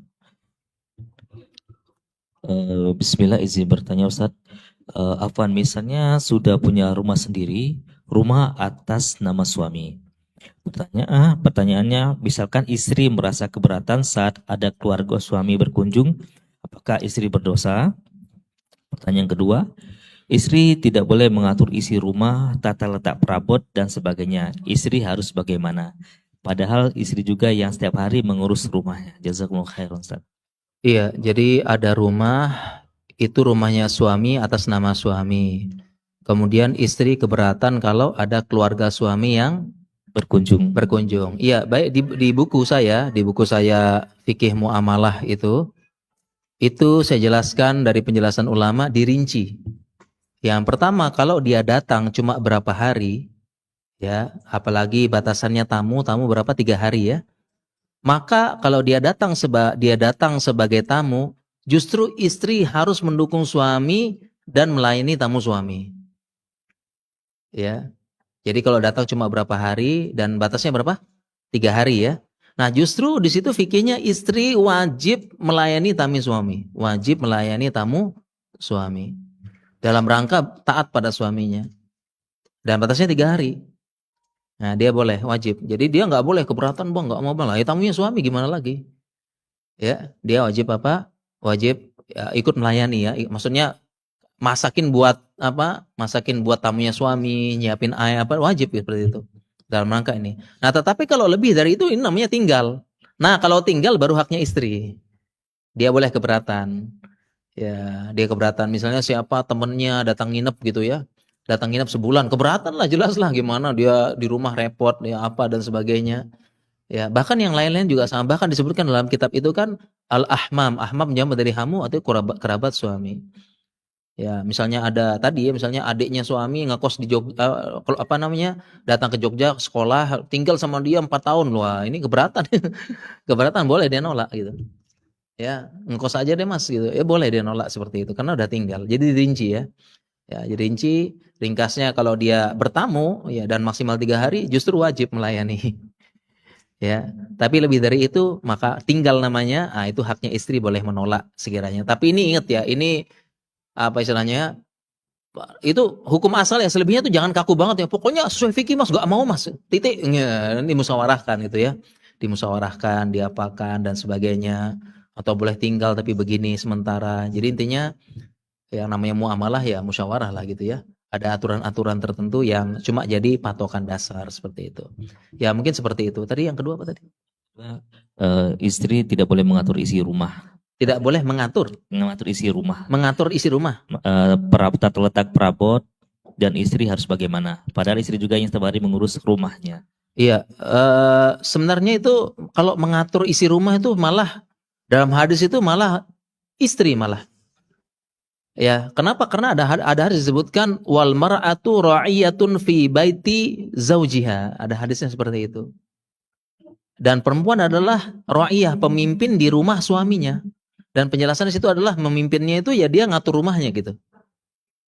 Ya, jadi memang kalau ngatur rumah itu memang ya udah dia tanggung jawabnya istri setahu saya dari hadis tadi wal mar'atu ra'iyatun fi baiti zawjiha wa waladiha wa waladihi. Ya, ini hadisnya nih. Perempuan pemimpin di rumah suaminya dan anak-anaknya. Artinya ya masalah ngatur anak, masalah ngatur rumah itu adalah tanggung jawabnya perempuan. Jadi ngatur sofa, ngatur apa tuh ya memang sebenarnya hak perempuan. Tapi saya penasaran kok ada laki-laki ya dia sempet-sempetnya gitu ya mikirin nggak tahu sofa warna apa, di mana, pancinya bagaimana. Ini kayaknya laki-laki ya apa kurang kerjaan tuh gimana gitu ya. Laki-laki tuh yang mikirnya bisnis, mikirnya apa, kemana, ngatur ini, masa ngatur-ngatur hal-hal sepele gitu itu ya. Ya itu janganlah gitu ya. Pertama hadisnya demikian, yang kedua kayaknya tidak sesuai dengan fitrah laki-laki lah ngaturnya. Ya akhirnya berkelahi sama istri ngatur warna panci gitu. Oh jangan. Janganlah gitu ya. Ribut lah aduh. Kayaknya laki-laki yang punya pikiran ke depan, mikirin bisnis masa depan tuh kayaknya nggak ada waktu kayaknya itu ya. Wih satu aja dah gitulah. Pokoknya nih ada uang habisin aja nih. Ya malah kalau istri capek kan tinggal dikasih uang obat merah gitu kan. Obat merah 3 kali sehari ada tulisannya habiskan gitu. Obat merah tuh 100 ribuan tuh loh. Ya obat merah 100 ribu kan dikasih. Ya tulis 3 kali sehari tulisnya habiskan di mall di kafe enggak ya. Kayak obat dokter gitu ya obat merah gitu. Jadi begitu ya setahu saya berdasarkan hadis tadi ya ra'iyatun fi baiti zawji waladihi itu ngatur rumah itu adalah tugasnya istri ya. Mungkin demikian insyaallah. Sambung Ustaz itu aja kayaknya. Ya. Cukup ya berarti. Cukup Ustaz. Ustaz. Baik kalau gitu cukupkan mungkin saya tutup. Subhanakallahumma wa bihamdika asyhadu alla ilaha illa anta astaghfiruka wa atubu ilaik. Wassalamualaikum warahmatullahi wabarakatuh. Assalamualaikum warahmatullahi wabarakatuh. Jazakumullah khairan pada Ustaz Rianul Bahiran Hafizahullah Ta'ala yang telah memberikan ilmunya kepada kita hari ini. Semoga apa yang beliau sampaikan menjadi amal jariah buat beliau. Dan semoga Allah menjaga beliau dan keluarga beliau semuanya, kaum muslimin tentunya. Saya ucapkan kepada DKM Masjid Turfa Muhammadiyah jazakumullah khairan sudah menyiapkan tempat untuk kita kajian pada setiap hari Selasa ini. Saya tutup kajian ini. Subhanallah wa bihamdika asyhadu an la ilaha illa anta astaghfiruka wa atubu ilaik. Assalamualaikum warahmatullahi wabarakatuh.